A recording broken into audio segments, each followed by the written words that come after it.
Viewers, কেমন আছেন আপনারা? আশা করি আপনারা সকলে ভালো আছেন। পুষ্পা 2 মুভি আপনারা হয়তো অনেকে দেখেছেন, সমাজে ছড়িয়ে পড়েছে পুষ্পা 2 মুভি। প্রত্যেকটা হলে ভিড় জমে উঠেছে এই মুভির দেখার জন্য মানুষের। আজকের এই মুভি আমি এক্সপ্লেন করতে চলেছি পুষ্পা 2 মুভি। ভিডিওর শুরুতে দেখব বড় একটি জাহাজ। সেই জাহাজে অনেকটা কন্টেনার রয়েছে।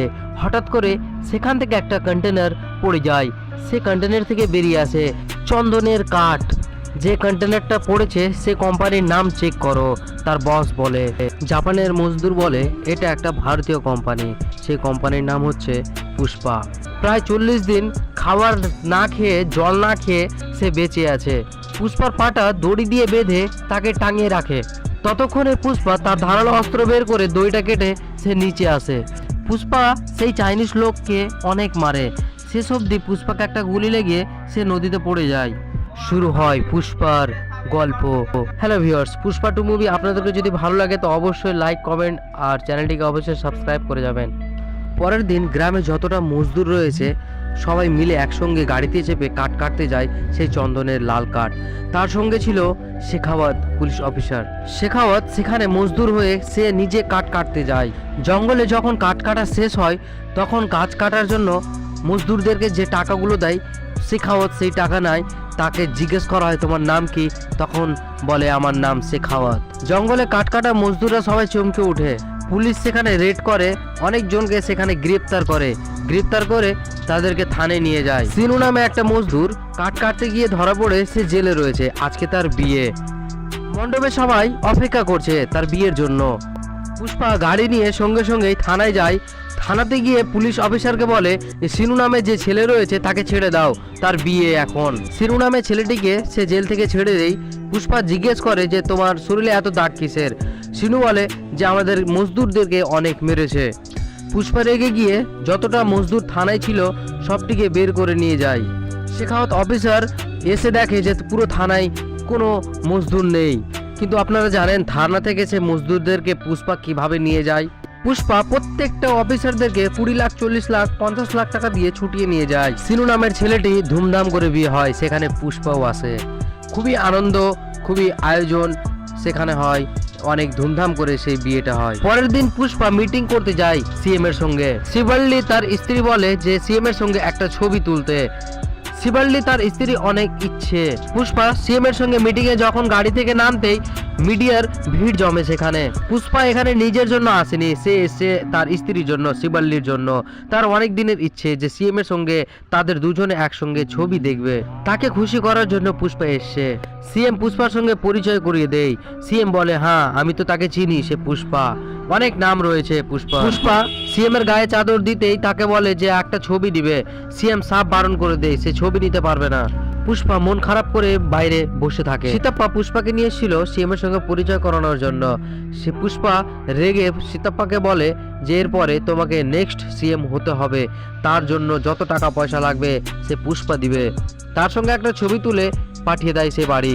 পরের দিন সীতাপ্পা দিল্লি অফিসে যায়। সীতাপ্পা যার সঙ্গে দেখা করতে গিয়েছিল তাকে পুষ্পা 25 কোটি টাকা দেয় এবং তার ভাইকে 5 কোটি টাকা দেয়। সীতাপ্পাকে যেভাবে হোক সিএম করতেই হবে। সীতাপ্পা নিচে নেমে ট্যাক্সিতে চেপে পুষ্পাকে কল করে এবং পুষ্পাকে বলে যে এভাবে টাকা পাঠলে সিন্ডিকেটে যে টাকা থাকবে সে সিন্ডিকেটকে কি বলবে। পুষ্পা বলে এরপরে সিন্ডিকেটের ইনকাম 2 থেকে 3 গুণ বেড়ে যাবে। পরের দিন টেম্পুতে করে পুষ্পা তার বন্ধু শিবার সঙ্গে মালের ডিল করতে যায়। শিবা বলে সে ছোট মোটো ব্যবসা করবে না, সে ব্যবসা করলে 1000 কোটির উপরে ব্যবসা করবে। শিবা বলে আমার একটা কলেই ইন্ডিয়া থেকে মাল চলে আসবে। পুষ্পা বলে তুমি 10 টন মাল অর্ডার করে দেখাও। শিবা বলে যে আমাকে 10 টনও কেউ দিবে না। শিবা ততক্ষণেই কল করে।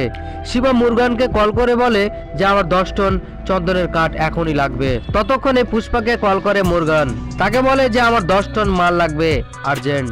শিবা ইন্ডিয়াতে যতটা চন্দনের ব্যবসায়িক ছিল সব কটাকে কল করে।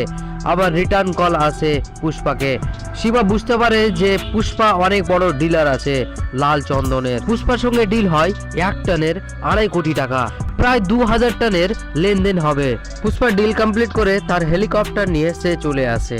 পুষ্পা তার বন্ধুকে বলে যে সিন্ডিকেটে মাল রেডি রাখতে। পুষ্পা সবাইকে বলে দেই যে 2000 টন যেভাবে হোক রেডি করতে। পুষ্পা কল করে সবাইকে বলে দেই যে যত তাড়াতাড়ি পারবে আমাকে লাল চন্দনের কাঠ পাঠিয়ে দিবে। কেউ 50 টন, কেউ 150 টন, কেউ 200 টন, এভাবে করে দিতে থাকে লাল চন্দনের কাঠ। পুষ্পার বাড়িতে হঠাৎ করে মিটিং বসে। সবাই বলে এতটা মাল কিসের জন্য দরকার, এতটা কাঠের কি করবে। শেখাওয়াত রাতের বেলা গাড়িতে রেড করে। সেই গাড়িতে অনেক লাল চন্দনের কাঠ ছিল। সেই গাড়ির লাল চন্দন কাঠগুলোকে পেট্রোল ঢেলে সব কটাকে জ্বালিয়ে দেয়। শেখাওয়াত সিন্ডিকেটের একজন মেম্বারকে মেরে ফেলে। পুষ্পা অনেক রেগে যায়। পরের দিন সিতাপ্পা থানায় আসে শেখাওয়াতের সঙ্গে কথা বলতে। শেখাওয়াত সিতাপ্পাকে বলে আমাকে যেভাবে অপমান করেছে পুষ্পা যেন আমার কাছে ক্ষমা চায়। সিতাপ্পা বড় একটা আয়োজন রাখে, সিতাপ্পাকে সরি বলবে পুষ্পা। দেখার জন্য অনেক লোক এসছে, সিন্ডিকেটের অনেক মেম্বারও এসছে। পুষ্পা সেখানে আছে। পুষ্পা শেখাওয়াতকে সরি বলে। শেখাওয়াত সেটাকে রেকর্ডিং করে আর সেটাকে বারবার শুনতে থাকে। পুষ্পা আর তার স্ত্রী শিবল্লী গাড়িতে করে তারা চলে যায়। যেতে যেতে শিবল্লীকে সেখানে দাঁড় করিয়ে দেয়। পুষ্পা বলে যে আমি আসছি। পুষ্পা গাড়ি নিয়ে ততক্ষণে আবার চলে আসে সেই অনুষ্ঠানে। পুষ্পা গাড়ি নিয়ে এসে শেখাওয়াতের গাড়িতে জোরে লাগিয়ে দেয়। শেখাওয়াতের গাড়ি সুইমিং পুলে পড়ে যায় আর সেই সুইমিং পুলে পুষ্পা টয়লেট করে দেয়। শেখাওয়াতকে সুইমিং পুল থেকে বের করে। শেখাওয়াত আর পুষ্পার সঙ্গে ভালো একটা ঝামেলা হয়। শেখাওয়াতের কানে খবর এসছে যে লাল চন্দনের কাঠ আজকেই পার হবে। লাল চন্দনের কাঠ শেখাওয়াত অনেকটা মাল ধরে পুষ্পার। সেই লাল চন্দনের কাঠ থানায় নিয়ে এসে শেখাওয়াত অনেক খুশি হয়, কিন্তু আসলে সেটা আসল লাল চন্দনের কাঠ না, সেটা হচ্ছে নকল লাল চন্দনের কাঠ। কিন্তু কথা হচ্ছে সে আসল লাল চন্দনের কাঠ কোথায় গেল আর কিভাবে পুষ্পা সেই শেখাওয়াতের হাত থেকে বের করে লাল চন্দনের কাঠ। পুষ্পা লাল চন্দনের কাঠ কেটে ঘোড়ার গাড়ি হাজার হাজার তৈরি করে সেই গাড়িগুলো পার করে। পরের দিন একটা বড় মিটিং হয়। সিন্ডিকেটের যতগুলো মেম্বার রয়েছে সব কটাই উপস্থিত ছিল সেই মিটিংয়ে। সেই মিটিংয়ে হঠাৎ করে একজন বলে ওঠে যে লাল চন্দনের কাঠ এতটা কোথায় গেল। পুষ্পা বলে মাল সুরক্ষিত আছে। এই কথা বলে পুষ্পা বেরিয়ে যায়। সিন্ডিকেটের মেম্বার অনেকেই পুষ্পার উপরে সন্দেহ করে যে এতটা লাল চন্দনের কাঠ কোথায় গেল। লাল চন্দনের কাঠ 80 কিলোমিটার দূর পেরিয়ে গেলেই শ্রীলঙ্কা পৌঁছে যাবে। সেখানেই শেখাওয়াত নিজের টিমকে নিয়ে চলে আসে। অনেকটা বোর্ডের নিচে জলের ভিতরে সেই রাখা হয়েছে ঘোড়ার গাড়ি। সেখান থেকে বেরিয়ে যায় শ্রীলঙ্কা। কিন্তু কথা হচ্ছে এই মালটা শ্রীলঙ্কা না, যাবে জাপান। পুষ্পার সঙ্গে যা ডিল হয় সেই বলে শেখাওয়াতকে।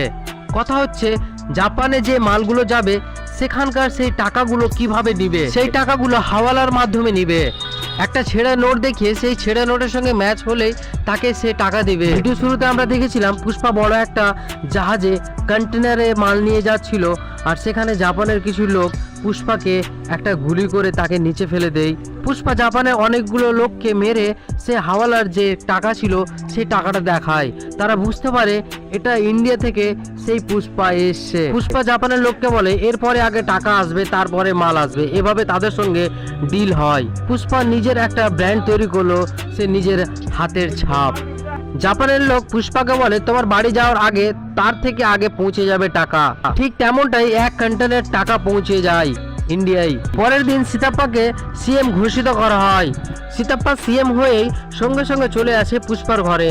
অনেক মিডিয়ার ভিড় জমে সেখানে। মিডিয়ার লোক বুঝতে পারে না যে এত বড় সিএম সিতাপ্পা সে পুষ্পার ঘর কি করতে এসছে। সিতাপ্পা বলে যে তার সঙ্গে খাওয়া দাওয়া করতে এসছে। পুষ্পা সিএম এর সঙ্গে বড় একটা ছবি তুলে বড় একটা জায়গায় টাঙিয়ে দেয় পুষ্পা। পুষ্পার স্ত্রী শিবল্লী দেখে অনেক খুশি হয়। এদিকে শেখাওয়াত অনেক মদ খায় আর যতগুলো লাল চন্দনের কাঠ ছিল ডুপ্লিকেট, সব ডুপ্লিকেট কাঠগুলোকে সে আগুন লাগিয়ে দেয়। পরের দিন সকালে পুষ্পার ভাবি আসে তার বাড়িতে। পুষ্পার ভাবির মেয়েকে হঠাৎ করে কে তুলে নিয়ে যায়, তাকে কে কিডন্যাপ করে নেয়। পুষ্পা সেটা শুনে ততক্ষণে হাতে বন্দুক নিয়ে বেরিয়ে যায় গাড়ি নিয়ে। পুষ্পা একটা লাইভ টেলিকাস্ট করে।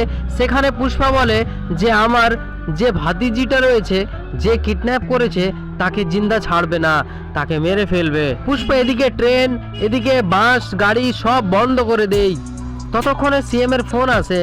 সিএম পুষ্পাকে বলে কিডন্যাপ প্রতাপ রেড্ডির একমাত্র ভাতিজা কিডন্যাপ করেছে। শেষ অবধি প্রতাপ রেড্ডির ভাতিজাকে খুঁজে পায় পুষ্পা, প্রতাপ রেড্ডির ভাতিজাকে মেরে ফেলে। পরের দিন সকালে পুষ্পার তার বড় দাদা আসে, সে নিমন্ত্রণের কার্ড নিয়ে। পুষ্পার বড় ভাতিজির বিয়ে। পুষ্পা সেই বড় ভাতিজির বিয়েতে যায় এবং ধুমধাম করে সেই বিয়েতে আনন্দ করে।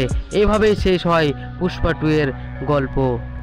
আশা করি আপনাদেরকে ভালো লেগেছে, আর ভালো লাগলে লাইক কমেন্ট করে দিবেন, আর ছোট খুঁটিনাটি ভুল হয়ে থাকলে ক্ষমা করে দিবেন।